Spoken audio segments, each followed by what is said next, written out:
It is law of human life as certain as gravity. To live fully, we must learn to use things and love people and not love things and use people, said John Paul, a Jesuit priest and also a celebrated behavioral scientist. Well, the statement that he has made is it's as certain as gravity. To live fully, we must learn to use things and love people and not love things and use people. Well, it's as certain as gravity. There are certain phenomena we can never dispute at all, and one of them is gravity. You cannot say, I don't believe in gravity because we experience gravity. So, with all that certainty, he says, it's law of human life as certain as gravity. To live fully, we must learn to use things and love people and not love things and use people. Probably many are doing the latter part of the statement, which says we love things and use people. We have certain needs. We want some materialistic comfort, certain materials which we think will make us happy. In order to get those things that apparently gives us happiness, we tend to manipulate, exploit, use people, irrespective of the relationship. They tend to use people to get all those things that they want in life. Well, things are inanimate, they cannot reciprocate. Whereas human beings are animate, they've got emotions, they can reciprocate. For instance, if I tell this watch, a very good watch for me, it is multi-purpose because it's also got a stop clock. If I tell this watch, I love you, I love you, I love you, you're so dear to me, will this watch ever reciprocate its love? No way. But if I tell you, I love you, you might reciprocate or reject. The matter of fact is that you can discern. So, therefore, it's very, very important for us to love people and use things and not the other way around. Well, I'm sure all of you would have heard of this word called yoga. Whenever we think of yoga, we generally tend to think of a person sitting in a funny posture and breathing funnily. Well, that is hatha yoga. But the real meaning of the word yoga is union. Anything that you do which helps you to align, anything that you do which takes you closer to the source is called as yoga. So yoga means union. You must know, part always longs to be with the whole. There is a longing to be with the whole. You'll find on this planet there is so much of water, and you find all the waters are gushing. And gushing where? They are gushing towards the source, the ocean. Similarly, we being part, we are always longing to be the whole. You'll find a herd of cattle, and then you'll find one fellow stays away, and then in no time he comes jumping back into the herd, because part always longs to be with the whole, and we are also longing for it. For instance, we always want to be happy in life. At any point in time, we always want to be happy in life. But whereas in other cases, we have a choice. Sometimes you want this, sometimes you want that. But when it comes to happiness, we always want happiness. For instance, let's say sometimes you like to be in the dark, and sometimes you like to be in the light. Sometimes you like to be with people, and sometimes you like to be alone. Sometimes you like to eat sweet, sometimes you want to taste bitter.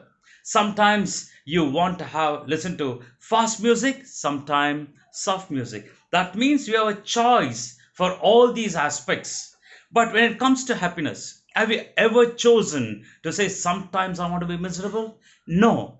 The reason is we are embodiment of happiness, and therefore there's a longing for happiness. We always want to be happy in life. And it is also referred to that all prevalent power, we call it as Sat Chit Ananda. That means total existent, total consciousness, and total bliss. And we all aspire to have these three states of Sat, Chit, Ananda, because a part of that power is always within us. The part of that energy is within us, and we are a part, and therefore we always long for happiness. Well, every time when you do opposite to yoga, it's known as viyoga. Anything that you do out of selfishness is viyoga. Anything that you do out of greed is viyoga. So if yoga is a step forward in the right direction, viyoga is drawing you back in the backward direction. That means there's a gap between you and the source, and more the gap, more and more the misery. But more and more the closest, more and more the power. So here we need to analyze what is our actions all about. So simple things you can always work on. Let's say you're sitting on a dinner table and all your family members are there, and there's a box of sweet, let's say laddu, and there are lots of laddus. Every laddu has got one cashew nut popping out, but in one laddu there is two cashew nut popping out. Now where will your hand go to? The one with the two, isn't it? If you can for a moment stop it and leave it for someone else to take it, you are performing yoga.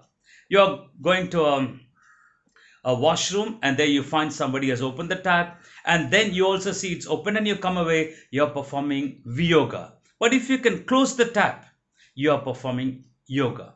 Simple. So small things if you can take care. There is electricity going on, there's lights burning, and there's a fan in an empty room. You also see it, and then if you walk away, you are performing yoga. But if you take that little time and commitment to switch it off when it is not needed, you are performing yoga. So therefore, analyze every action of yours.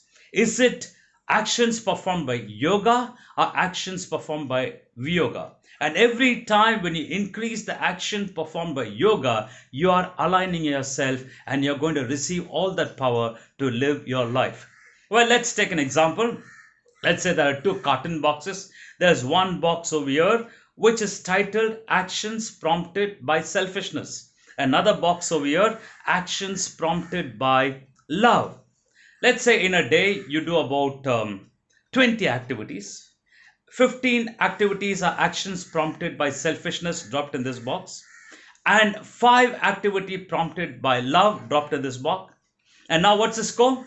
You might say 15 minus 5, 10. I have performed 10 yoga. No. For the actions prompted by love, you are going to receive the reward or the consequences.